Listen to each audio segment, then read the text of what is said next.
Hey guys, so you might have seen the videos and the topic is all wrong, all the way everywhere. So about OpenAI dropping and agent builder.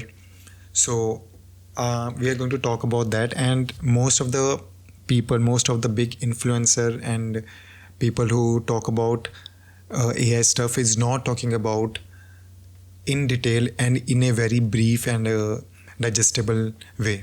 So over here, I will talk about everything about the agent builder and the pros and cons, and if the people who are making agents on N8N, Make.com or Zapier, are there any risk? Is their business is going to collapse?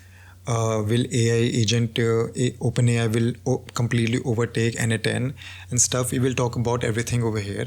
So let's talk about a simple what this is, what agent builder is. So we also have this agent kit, and what agent kit is, what agent builder is. So agent kit is basically is like a bag, it's like a kit which has a lot of new features. So OpenAI dropped this agent kit which has a lot of different features, and one of the feature is agent builder. So we also agent kit also have chat kit, connector registry and stuff. So on the top of the agent kit is agent builder. That's one of the feature they have dropped, and it's all over the internet. So let's talk about the agent builder. So agent builder is completely based upon a chat system. So unlike N8N, Zapier and stuff, once you put that agent on the public, so the workflow is running in the back end. So it's not like this. So this is agent builder is completely based upon chat. So it only triggers when you start a chat with this agent. So we also have a lot of these new features. So so people are saying that it's a drag and drop. Yes, it's a drag and drop, but that doesn't mean that it doesn't require any technical knowledge.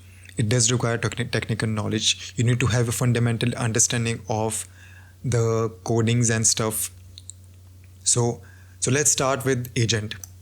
So agent, once you open agent, you get this this table, and over here you can write whatever you want. Here is the instruction that you want to give to your agent.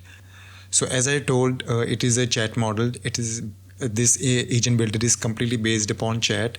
So we have this chat history, and we also have these models. Sorry.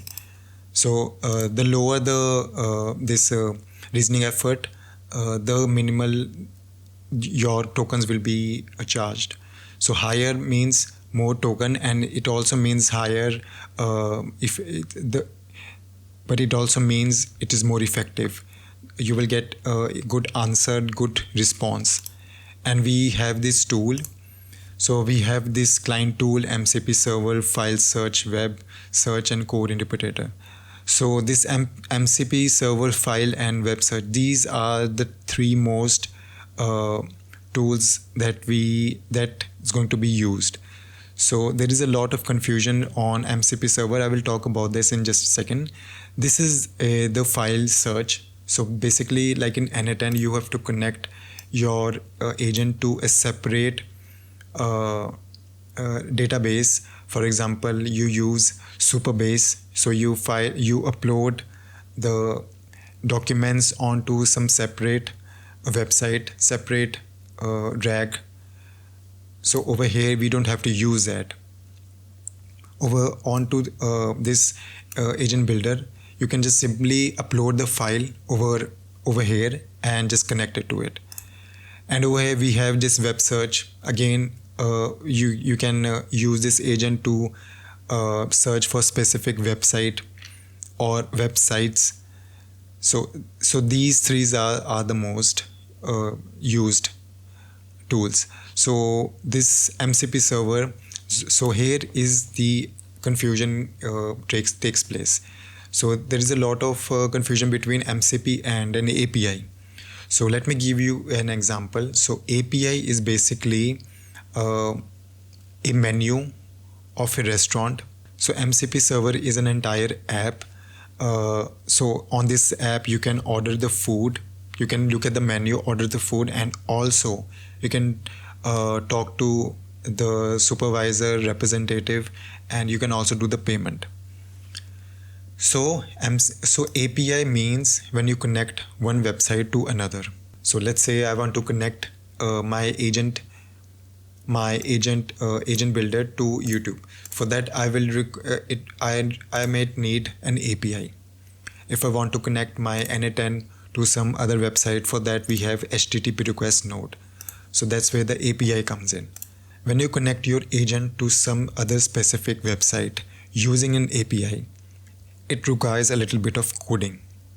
For that you need to have a coding background, and to get a specific output it requires specific variables, specific coding.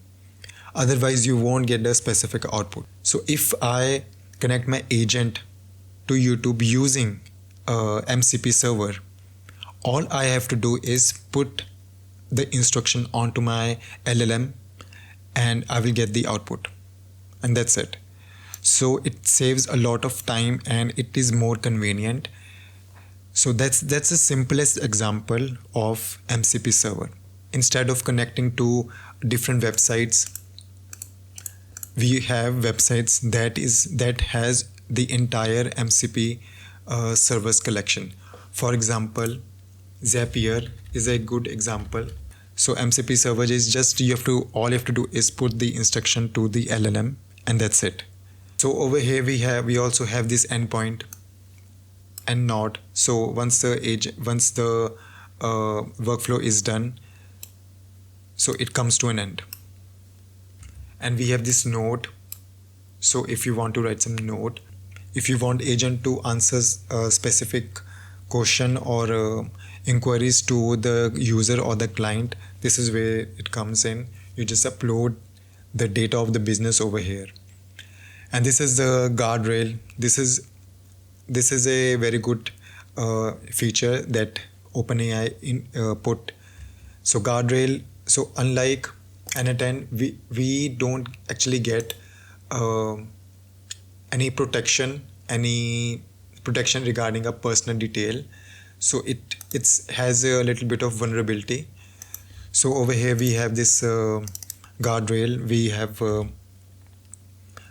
personally identifiable information, jailbreak, hallucination and stuff. This is a very good feature.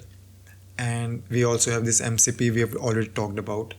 And over here we have if and else under logic. While means loop, if you want to loop your agent. So over here I've made this very simple agent. Finds the trending topic on YouTube based on the niche I've put. So over here I've just put that go to youtube.com and find the most trending topics that I'm looking for. So when the agent is started, I put a specific niche, and this agent is going to go through YouTube and find the most trending topics related to that niche. So over here I've chosen ChatGPT and low effort, and over here this is the MCP I've been talking about. So to do that I've connected my agent to Rube. So Rube is again a place of where like big companies MCP servers are connected, like Gmail, GitHub, Notion and stuff. So we also have this YouTube. And so when the agent is started and I'm searching for some specific topic on YouTube, go through Rube and go through the YouTube and find that specific topic. So over here we have this output. We have text, JSON and widget. Let's search for find me 5 topics